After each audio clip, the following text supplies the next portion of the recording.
اللہ نے سارے نبیوں میں سب سے اعلیٰ، سب سے افضل، سب سے برتر، سب سے خوبصورت جناب رسول اللہ صلی اللہ تعالی علیہ وسلم کی ہستی کو پیدا فرمایا، اور سارے عالم کے انسانوں کے لیے نبی کا اعلان فرمایا کہ قل یا ایھا الناس انی رسول اللہ الیکم جمیعا، اب میں تم ساری دنیا کا رسول بن کے آیا ہوں۔ آپ کا ظاہر بھی اتنا خوبصورت اور آپ کی زندگی بھی خوبصورت۔ میں آپ کو اللہ کے نبی کا حلیہ بتاتا ہوں۔ آپ تشریف لے جا رہے ہیں مکہ چھوڑ کے مدینہ، راستے میں بھوک لگی، رابغ ایک خیمہ دیکھا، وہاں ایک بوڑھی عورت بیٹھی۔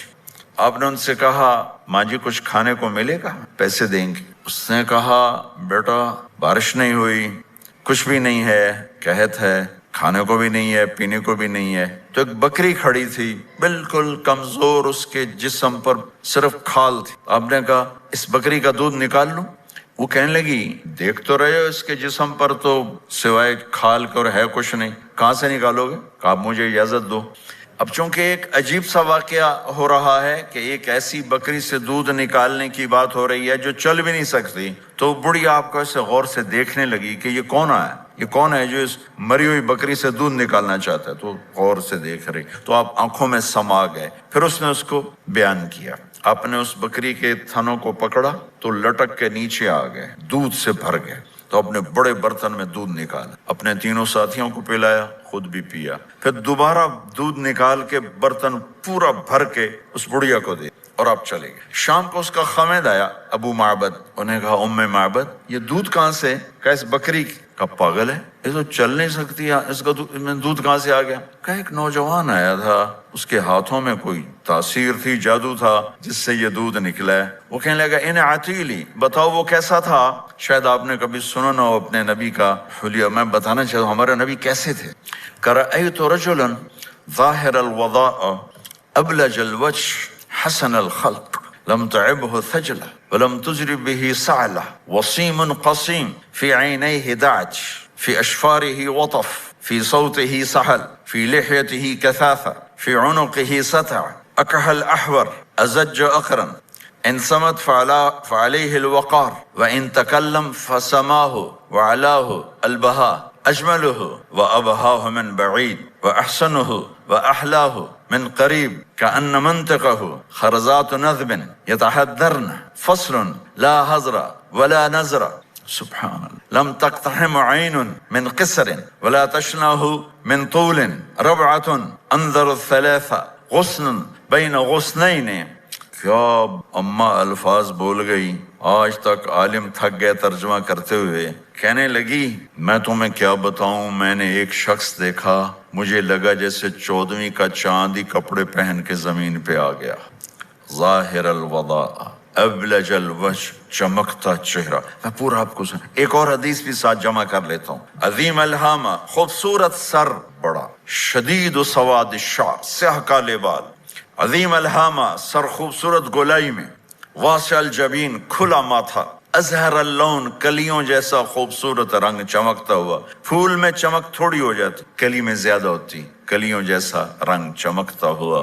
ازج الحواجب، یہ بڑے خوبصورت گول، وہ آج کل کیسے یہ پر پینسلیں لگا لگا لگا کے بیچاریاں یہاں تک لے جاتی ہیں، اور پھر پینسل کا رنگ اتر جاتا ہے، پھر اندر سے وہی عجیب و غریب نظر آنے لگتا ہے۔ تو میرے نبی کی اللہ نے ایسے خود بنا دی، ایسے پورے چلتی ہوئی یہاں تک آتی تھی۔ من غیر قرن، یہاں بال نہیں تھے، یہاں یہ جگہ خالی تھی۔ جن کے ہوتے ہیں وہ بیچاری یہاں سے نکال نکال نکال، ہائے ہائے بھی کرتے ہیں اور نکالتے بھی ہیں۔ من غیر قرن، یہاں بال نہیں تھے۔ بینہما عرق یدرہ الغضب، یہاں ایک وین تھی، وین، جب آپ کو غصہ آتا تھا تو آپ غصے کو برداشت کرتے تھے، نکالتے نہیں تھے، برداشت کرتے، تو وہ یہاں ایسے ایسے ایسے ایسے ایسے ایسے حرکت کرنا شروع کر دیتی تھی، تو اس سے پتہ چلتا تھا کہ اللہ کے نبی غصے میں بیٹھے ہوئے ہیں۔ فی عینیہ دعج، آنکھ بڑی خوبصورت، موٹی، سیاہ، اشکل، لمبی، اہدب، یہ بال بڑے لمبے، اکحل،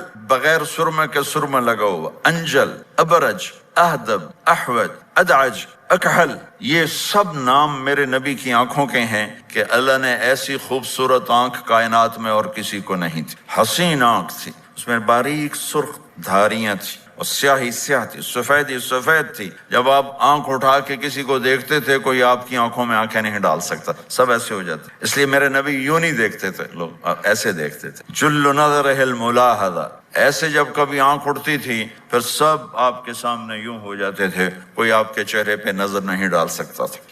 فی اشفارہ وطف، خوبصورت خوبصورت بال، اخن العرنین، ناک تھوڑا سا یہاں سے اٹھا ہوا، یہاں سے باریک، لہو نور یعلوہ، یہاں نور نظر آتا تھا اسے چمکتا ہوا چمکتا ہوا۔ ضلیع الفم، ہونٹ بڑے خوبصورت کھلے ہوئے کھلے ہوئے اور چوڑے منہ کے ساتھ۔ اشنب براق الثنایا مفلج الاسنان، دانت ایسے گولائی میں خوبصورت چمکتے ہوئے، جب کبھی آپ مسکراتے آپ کے دانتوں کا نور دیواروں پہ پڑتا ہوا نظر آیا کرتا تھا۔ ایسے حسین دانت تھے ہمارے نبی کے کہ دانتوں سے نور نکل کے دیواروں پہ پڑتا ہوا نظر آتا تھا۔ یہ چار دانتوں میں تھوڑا فاصلہ تھا، باریک سا فاصلہ تھا، اس میں سے ایسے روشنیاں نکلتی تھی آپ کی مسکراہٹ کے دوران۔ سہل الخدین، یہ گال آپ کے نہ ایسے نیچے کہ کمزور ہوں، نہ ایسے ابھرے ہوئے کہ برے نظر آئیں۔ کف اللحیہ، داڑھی بڑی خوبصورت گھنی نیم گھنگریالے، اور داڑھی میں سر میں 14 سفید بال تھے اور ایک روایت میں 20 سفید بال تھے۔ اور کأنہ عنقہ جید دمیہ، اور آپ کی یہ گردن مبارک سراہی کی طرح لمبی اور خوبصورت گولائی میں، جیسے کسی نے گھڑ کے آپ کی گردن کو بنایا ہوا ہو۔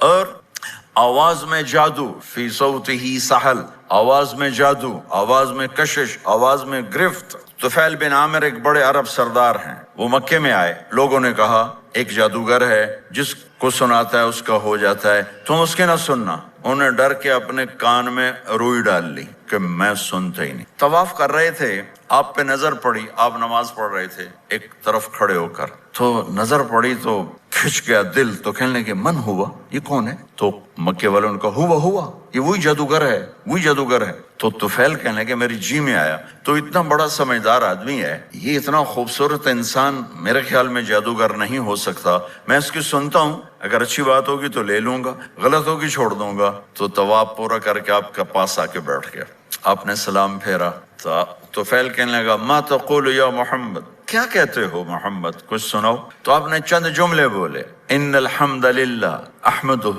واستعینہ واؤمن بہ واتوکل علیہ من یہدہ اللہ فلا مضل لہ ومن یضللہ فلا ہادی لہ۔ تو وہ تڑپ گئے، میرے آپ کے لیے کوئی کشش نہیں ان کلمات میں ترجمہ بھی کر دوں تو کوئی کشش نہیں، لیکن وہ عرب سمجھنے والے، وہ کہنے لگا اعد فقط بلغنا قاموس البحر، ارے ذرا دوبارہ سنانا، تیرے ایک جملے نے 7 سمندر کا پانی پی لیا ہے۔ تو آپ نے دوبارہ سنایا ان الحمد للہ احمدہ واستعینہ واؤمن بہ واتوکل علیہ من یہدہ اللہ فلا مضل لہ ومن یضلل فلا ہادی لہ۔ تو کہنے لگا مجھے کلمہ پڑھا دے۔ آواز میں ایک کشش تھی، جو سنتا تھا وہ کھچ جاتا تھا، خوبصورت آواز۔ بعید ما بین المنکبین، چوڑی چھاتی کھلی چھاتی، عریض الصدر، چوڑا سینہ، سواء البطن والصدر، سینہ اور پیٹ برابر۔ میں معذرت سے کہتا ہوں کتنے خواتین بھی مرد بھی، آپ سجے پاسے پیٹ کھبے پاسے، آپ کھبے پاس پیٹ کھبے پاسے، آپ سجے پاسے، دیکھتے ہیں وہ ادھر ہوں تو پیٹ ادھر ہو جاتا ہے، ادھر ہوں تو پیٹ ادھر ہو جاتا ہے۔ جو ہنستے میں پیٹ ہے کرتا ہے، زبان سے نہیں، وہ پیٹ سے ہنستے گڑ گڑ گڑ گڑ گڑ گڑ گڑ۔ تو میرے اللہ کو انتہائی ناپسند ہے موٹا، چاہے عورت ہو چاہے مرد ہو، اور مولوی موٹا تو سب سے برا لگتا ہے۔ بھائی احتیاط سے کہو، اللہ تعالیٰ نے کھانے کے لیے نہیں پیدا کیا ہے، اللہ نے کسی کام کے لیے پیدا کیا ہے، تو کھانے پینے کا وقت اللہ نے آگے رکھ دیا ہے، خوب ڈٹ کے کھا لینا، حلال بھی کھاؤ احتیاط سے بھی کھاؤ، کلو واشربوا ولا تسرف۔ اور اللہ تعالیٰ نے کھانے کا والتین والزیتون وطور سینین وہذا البلد الامین، اللہ نے اعلیٰ ترین غذا کی قسم اٹھائی، اور اس میں ذائقہ نہیں دیکھا، نہ انجیر کا ذائقہ ہوتا ہے اتنا اچھا، اور زیتون تو ویسے ہی کڑوا ہوتا ہے۔ تو یہ اللہ تعالیٰ سموسے پکوڑے کی قسم بھی کھا سکتا تھا، مجھے سموسے کی قسم، مجھے پکوڑے کی قسم۔ تو اللہ نے ہمیں کھانے کا سلیقہ بتایا، طریقہ بتایا کہ اپنے یہ بوفے نہ کرو، بوفے 50 چیزیں پلیٹ میں ڈال لی ہیں اور پھر لگے ہیں جانوروں کی طرح کھاتے ہی جا رہے ہیں۔ میرے نبی ایک وقت میں 1 سالن کھاتے تھے، 1 2 کبھی نہیں کھائے، 1۔ اور زندگی بھر میرے نبی نے باسی کھانا نہیں کھایا، صبح کا پکا شام نہیں کھایا، شام کا پکا صبح نہیں کھایا، صرف ایک دفعہ حج کے موقع پر ام ہانی حضرت علی کی بہن مکہ میں، ان کے گھر باسی روٹی کے 2-4 لقمے لیے، ورنہ صبح کا پکا ہوا شام نہیں کھاتے تھے، یا تازہ یا فاقہ، تمہاری طرح نہیں 8 دن کا پکا کے فریج ٹھوک دیتا ہوں، کڈی رکھو تو کھاتی رکھو، یہ بھی کچھ 8 دن کا پکا کے کٹھا ہی ٹھوک دیا اندر، اب نکال کے بیگم اپنے ٹائم پہ گرم کر کے کھا رہی، میاں صاحب اپنے ٹائم پہ گرم کر کے کھا رہے ہیں، اب پہ برتن صاف کیتی جاندے نا، اب پہ کینیڈا، تو پتہ نہیں کیا پڑا کینیڈا،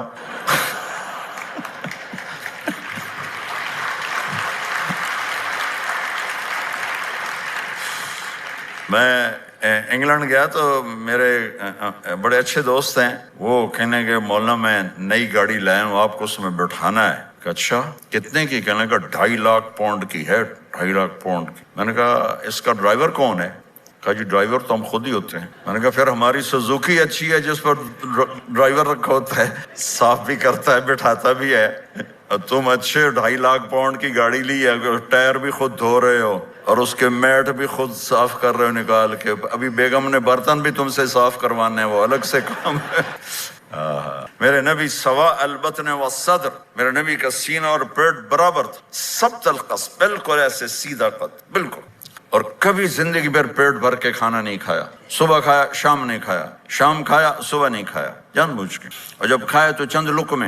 دقیق المسربہ، یہاں بالوں کا تار تھا جو ناف پہ آ کے ختم ہوتا تھا، باقی سارا جسم انور المتجرد، چمکتا ہوا جسم، چمکتا ہوا، راہ بر راہ، یہ ہتھیلی کشادہ، شسن الکفین والقدمین، یہ جگہ اور پاؤں کی یہ جگہ، اس پر گوشت خوبصورت، مسیح القدمین، اس طرح تھا کہ یہ رگیں نظر نہیں آتی تھی، اور جو حصہ آپ کا کپڑوں سے باہر نظر آتا وہ نور چمکتا نظر آتا تھا، اور اذا زال قلعا، آپ پورا قدم اٹھا کے ایسے نہیں چلتے کہ آپ پورا ایسے قدم اٹھاتے پورا، اور یقارب الخطا، قدم چھوٹا چال میں تیزی، ایسے لمبے قدم نہیں اٹھاتے تھے، چھوٹا قدم لیکن اس میں تیزی بہت، یمشی تکفین، ذرا کندھے جھکا کے چلتے تھے، اکڑ کے زندگی بھر نہیں چلے، ہمیشہ یوں چلتے تھے، تھوڑی گردن بھی جھکی ہوئی، تھوڑے کندھے بھی جھکے ہوئے، اور عاجزی، اور ہمیشہ سلام میں پہل فرماتے تھے، جس کو بھی ملتے تھے سلام میں پہل ہوتی تھی، اور اتنے عالی اخلاق تھے، کبھی کسی کو یوں کر کے نہیں بلایا، ہمیشہ یوں کر کے اشارہ کر کے، پورے ہاتھ کا اشارہ کر کے بلایا، اور جب کبھی آپ کو دائیں بائیں سے کوئی بلاتا یا رسول اللہ تو آپ یوں نہیں کرتے تھے، میں یوں کھڑا ہوں، مجھے فوزان کہتا ہے مولانا صاحب تو میں اتنا ہی کروں گا، جی فرمائیے کیا کہنا، کوئی ادھر سے ہوگا تو میں کہوں گا ہاں جی بولو کیا کہنا ہے، پر اپنے نبی کے اخلاق دیکھو، یہاں سے کسی نے آپ کو بولا یا رسول اللہ تو آپ یوں نہیں کرتے تھے، آپ یوں کرتے تھے، جی فرمائیے، پورا اس کو سینہ دیتے تھے، کوئی ادھر سے بولا تھا یا رسول اللہ تو آپ یوں نہیں کرتے تھے، آپ پورا ایسے مڑتے تھے، پھر کہتے تھے جی فرمائیے، پورا سینہ دیتے تھے اس کو، اور پھر کوئی کہتا آپ سے بات کریں تو آپ یوں ہو جاتے، کوئی آپ سے بات کرنی آپ یوں ہو جاتے، جب تک وہ بات ختم نہیں کرتا تھا آپ اس کی سنتے رہتے، اور جب کسی کی بات سنتے تھے تو بالکل اس کو چہرہ دیتے تھے۔ یہ موبائل نے ہمارے اخلاق برباد کر دیا، بچہ ماں سے بات کرتا ہے وہ بیٹھی موبائل دے، ہاں بولو کیا کہتے ہو، سن رہی ہوں، بولو سن رہی ہوں، آنکھیں ادھر ہوتی ہیں اور کان ادھر ہوتے ہیں، یہ جس سے بھی آپ ایسا کرو گے آپ نے اس کے دل کو تباہ کر کے رکھ دیا۔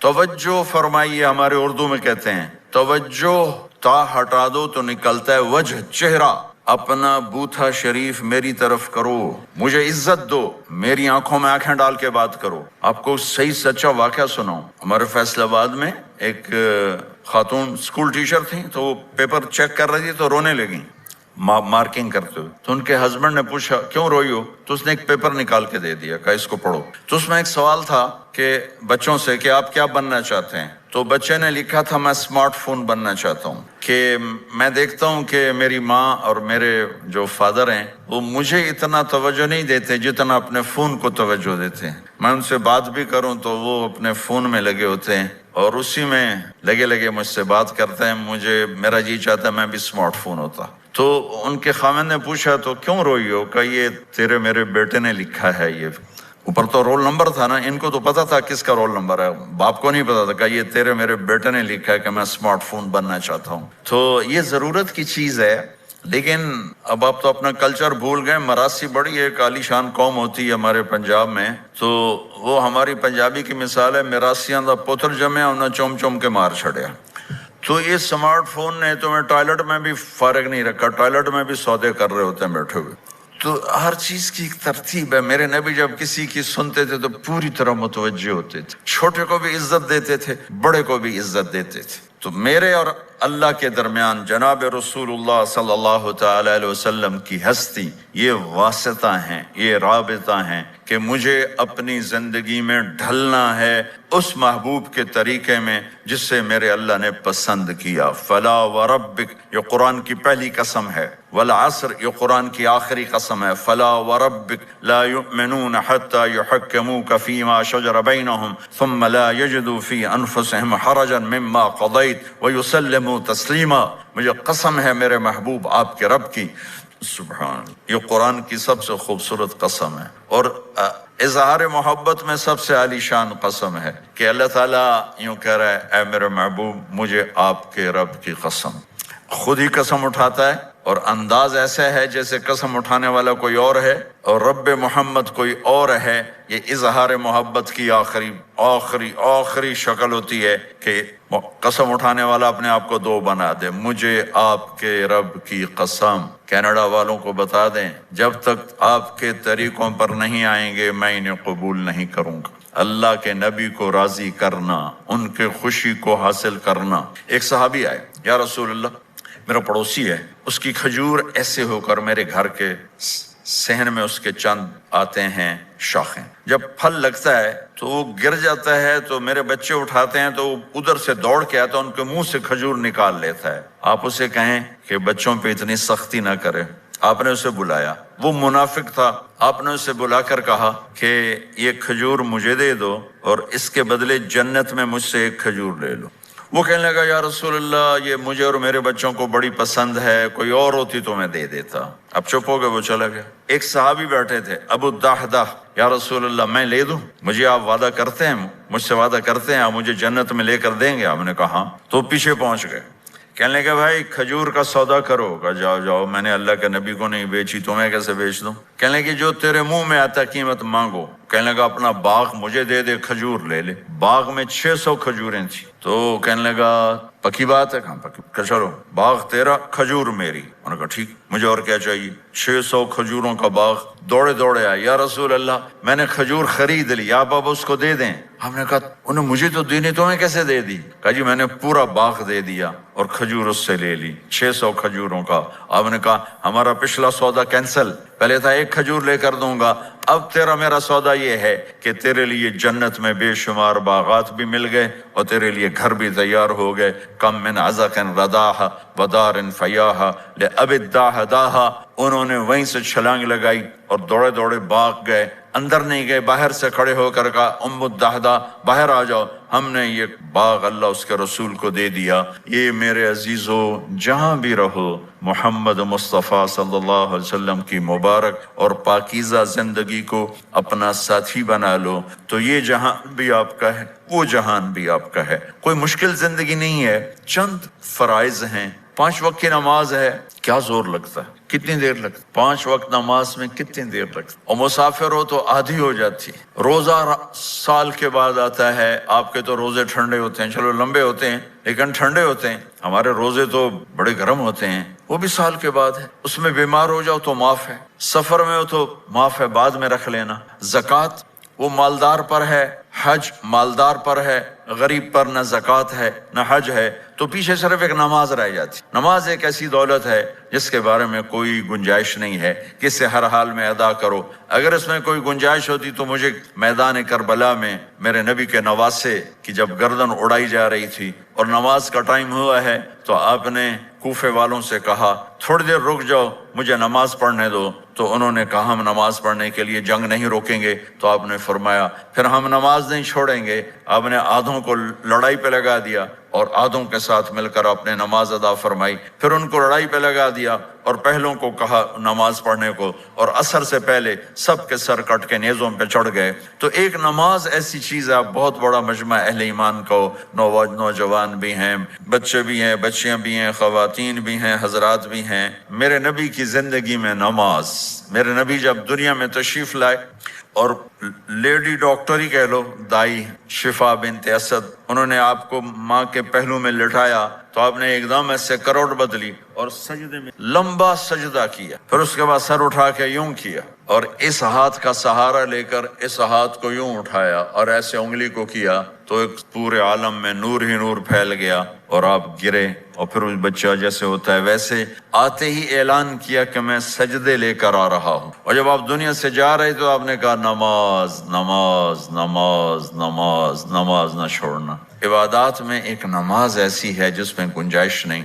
اور اس کے بعد دوسری زندگی میں چند چیزیں ہیں، چند چیزیں، ان سب کا خلاصہ کروں تو چار چیزیں ہیں، سب کا خلاصہ کروں تو چار باتیں، وہ بھی حدیث پاک میں میرے نبی نے فرمایا اربع من کن فیہ ما ضرہ ما فاتہ من الدنیا، چار باتیں لے لیں اس سارے حال کے حاضرین حاضرات سامعین سامعات، تو میرے نبی فرماتے ہیں اس کو سب کچھ مل گیا، سب کچھ مل گیا، چار باتیں سب کچھ مل گیا، صدق حدیث، حفظ امانت، حسن خلیقت، عفت فی طعمت، چار باتیں، سچ بولے جھوٹ نہ بولے، سچ بولے جھوٹ نہ بولے، دیانتداری سے کام کرے دھوکہ نہ دے، اخلاق اچھے ہوں بد اخلاق نہ ہو، رزق حلال ہو حرام نہ ہو، چار باتیں جو کر لے گا وہ پورا دین اس کے ہاتھ میں آ جائے گا۔ عبادات کے بعد نماز فرائض، تو ایک سچائی ہو،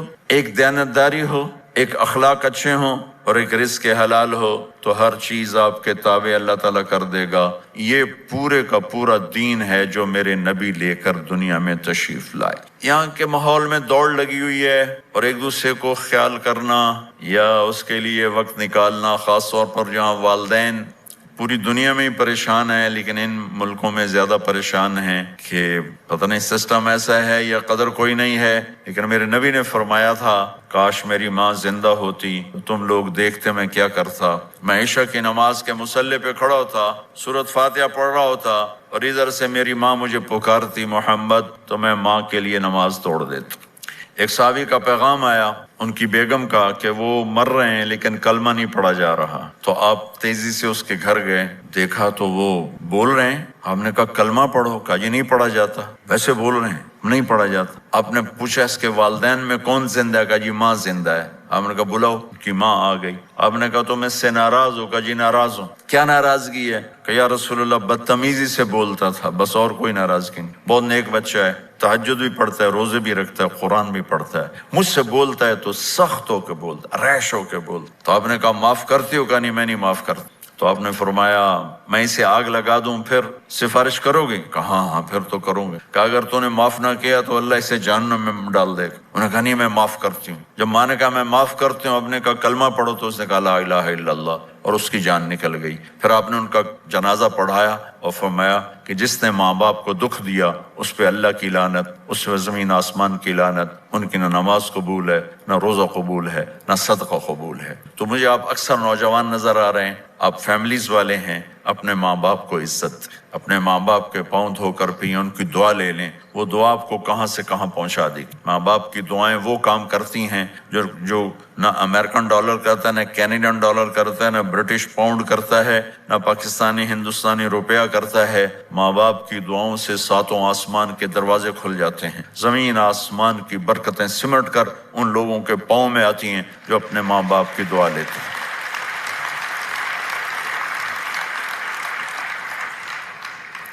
ایک دفعہ موسیٰ علیہ السلام نے کہا یا اللہ میرا جنت کا ساتھی کون ہے؟ تو اللہ تعالیٰ نے فرمایا کہ وہ جو فلاں آدمی گوشت بیچنے والا، اس کو ہم قصاب کہتے ہیں، قصائی، یہ کوئی اتنا بڑا معزز پیشہ نہیں ہوتا۔ تو موسیٰ علیہ السلام بڑے حیران ہوئے کہ میرا ساتھی گوشت بیچنے والا، تو اس کو دیکھنے چلے گئے۔ دیکھا تو ایک عام آدمی جیسے گوشت بیچ رہا ہے، ایسے ہی سارے بازار میں بیٹھا ہوا، دوسرے بھی بیٹھے ہوئے۔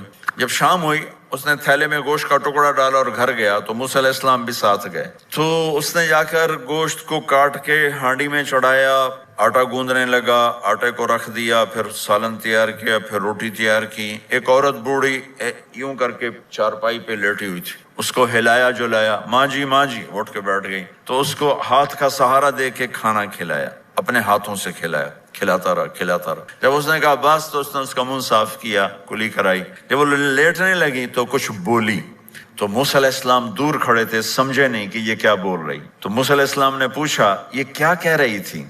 وہ کہنے لگا حضور کیا بتاؤں کیا کہہ رہی تھی، جب بھی اس کی خدمت کرتا ہوں تو یہ مجھے دعا دیتی ہے کہ اللہ تجھے جنت میں موسیٰ کا ساتھی بنائے. تو میں تو غریب کسائی ہوں، موسیٰ تو بہت بڑا نبی ہے. تو موسیٰ علیہ السلام نے فرمایا تیری ماں نے تیرا کام کر دیا ہے، تیری ماں نے تیرا کام کر دیا ہے. میرے عزیزو، ممکن ہے ماں باپ کی خدمت کرنا، دعا لینا تمہیں یہاں مشکل نظر آئے، لیکن اللہ کی قسم اسی میں آپ کی دنیا چھپی ہوئی ہے، اسی میں آپ کی آخرت چھپی ہوئی ہے. اپنے ماں باپ کی دعا لو، اپنے ماں باپ کی دعا لو، اپنے ماں باپ کی دعا لو.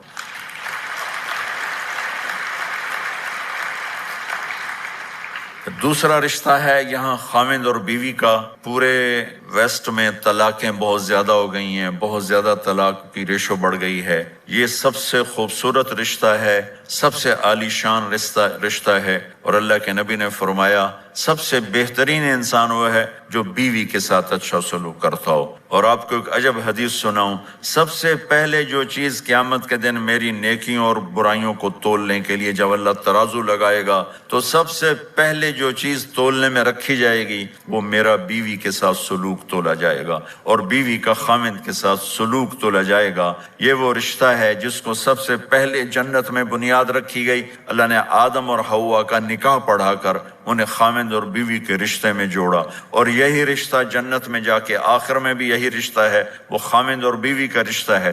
میرے نبی نے 11 شادیاں کی، اللہ کی قسم صرف ہمیں زندگی سمجھانے کے لیے کی کہ گھر میں زندگی کیسے گزاری جاتی ہے. نماز کے لیے ایک لوٹا پانی چاہیے، 10 منٹ چاہیے، لیکن گھر میں اچھے اخلاق کے لیے بہت بڑا ظرف چاہیے. بیوی کے اخلاق ہوں خاوند کے لیے، خاوند کے اخلاق ہوں بیوی کے لیے. یہ اتنا خوبصورت رشتہ ہے، اتنا بنیادی رشتہ ہے کہ تمام رشتے اس کے سامنے چھوٹے پڑ جاتے ہیں. ہمارا عام طور پہ جوائنٹ فیملی سسٹم ہے، ہم اپنے اس رشتے کو بچائیں باقی رشتوں کی زیادتی سے. والدین سختی کریں تو اپنی بیوی کو بچاؤ، بیوی سختی کرے تو اپنے والدین کو بچاؤ. بیچ میں تم ایک ترازو کا کام کرو. ہم اپنے گھر کو خوبصورت بنانا چاہتے ہیں تو جو ڈالر سے نہیں خوبصورت ہوگا، یہ آپ کے اخلاق سے خوبصورت ہوگا. ایک میٹھا بول وہ بیوی کے دل کو خرید لیتا ہے، ایک میٹھا بول وہ خاوند کے دل کو خرید لیتا ہے. ایسی اولاد کے ساتھ بھی وہ شدت اور سختی نہ ہو بلکہ نرمی کا معاملہ ہو، پیار محبت کا معاملہ ہو. میرے نبی نے حسن حسین کے ساتھ 7 سال گزارے، آپ نے ایک نصیحت نہیں کی، ان کے ساتھ کھیلتے تھے، ان کو ٹائم دیتے تھے. اس طرح صفات منتقل ہوتی چلی گئیں. یہ چند چیزیں ہیں، ان کو کرتے کرتے دنیا سے چلے گئے تو دنیا بھی آپ کی ہے اور آخرت بھی آپ کی ہے. اور میں اپنی بات ختم کرنے سے پہلے اگر کسی سے لڑے ہوئے ہو تو صلح کر لینا اٹھ کے. اگر کسی سے بات چیت بند ہے تو صلح کر لینا.